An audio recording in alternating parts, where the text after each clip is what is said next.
Hey, what's up, YouTube? I'm Liora Sophie. I'm an author of urban fantasy and spiritual fiction, both short and long. So this is the Writers Are Punk tag, which I just discovered in the AuthorTubers group. So thank you very much, Writer Punk, who created it. What makes your writing voice unique? So I write these really short stories, flash fiction, really, under 1,000 words, that are kind of in a genre that I don't even know what to call. I mean, it's not fantasy, it's not a fairy tale, it's not a fable, it's a midrash. A midrash is, the way I've seen it described is like Bible fan fiction. I mean, yes and no. It's not really fan fiction, and it's not only about the Bible, but like sometimes it is. You know, these are traditional Jewish tales that serve to illustrate or fill in gaps in the Holy Scriptures, and that's really the genre that it is. And these stories obviously fit into that genre. Feels kind of unique. 2. Have you ever been teased or bullied for being a writer? What makes you keep writing anyway? I was picked on in elementary school by kids who just didn't have anything better to do with their time, I guess. I don't know. I mean, it was like a little weird, but for years, this gang of girls just relentlessly tormented me every day of school. And honestly, I do not for the life of me know why, and I still hold a grudge to this day. Congratulations, you guys are all living rent-free inside my heart. I didn't identify as a writer when I was in 3rd grade, or 4th, 5th, 6th, 7th, or 8th. I did absolutely write. Every year, our English teacher published a journal of collected works that kids had done in English class. Usually people got 1 or maybe 2 pieces published in the English journal. When I was in 6th grade, our teacher published 6 of my works that year, including a 2-page spread of music notes that I had written to some poem to help me memorize it. Fair, I guess I did hand that in. She also published it without my permission. Just the fact that there were, 6 of my works, whereas everyone else had like maybe 2. And this 2-page spread that was just me. I just felt like she had painted a giant target on my back. Like, hey, it's cool that 6 of my works, that she had been so excited about them, that she published them all in the journal, but also like, dude, don't do that. Nothing has ever stopped me from writing except for writer's block and being tired. But honestly, the biggest bully was myself. The voice in my head telling me, Liora, you can't be a writer. You have to grow up and get a real job. You have to work for money. You have to be able to support yourself, which are all real things. I just kept telling myself I can't be only an author. I have so many other things I can be. I have a degree in mathematics. I'm a cellist. There are 1,000 things I could be. And for some reason, writer, it never sounded right. It seemed like, well, I am a writer, so when I grow up, I'll just do something else. The voice in my head was just always like, you can't be a writer. It's not who you are.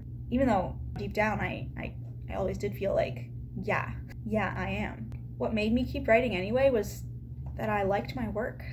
Which of your characters is your stick it to the man poster child? All of them?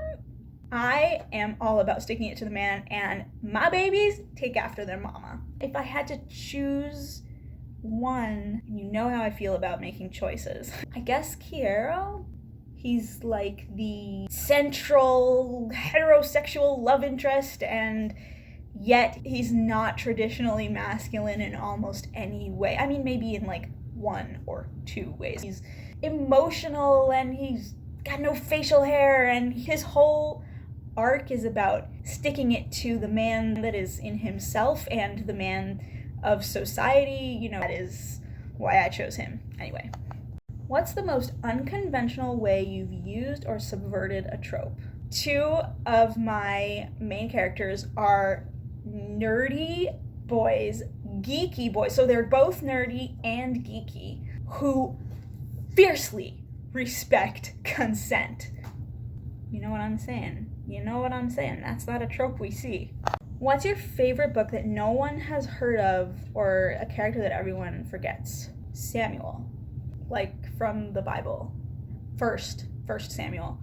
Okay, but have you read it? Have you really read it though? Like, really read it?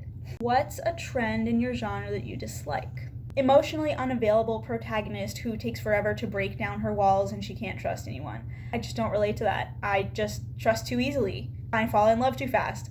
I want more of that. I want swinging hardcore between all the extremes of the emotions, opening up your heart even though you have bled so many times. I trust too easily, I forgive too easily, I love too fast. You want to be a trad published author, or is self-publishing your jam? I like jam.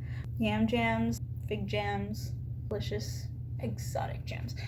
I think I'd like to be traditionally published. I also kind of will self-publish if that doesn't work out. I don't know. I have some pieces that are published in online literary mags and some that are just on my website. As for my debut novel, we shall see.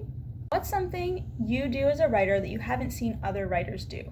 Pronunciation guides for my characters' names. Also, my visual poetry. A lot of people do poetry on Instagram, but I feel like my style kind of stands out. Even though the work itself is in writing, it's not spoken word, it's written word poetry. It kind of guides you to emphasize certain words in certain ways. It guides you to read the poem in a specific inflection. Do you use a pseudonym or your real name for your works? My pen name that I use is Liora Sophie, which is my real name without my last name. So, what's a trope, narrative style, character, archetype, story theme, or plot device that you love but most people dislike? I really don't know how to answer this question. I mean, I've got a really long list of things I don't like that other people do seem to like, and I just don't know. What do I like that other people don't like? You know what? Let's go back to this Bible thing. Because I'm going to say probably most people don't like the Bible, but I really like it. Yeah, the Holy Scriptures. I love it.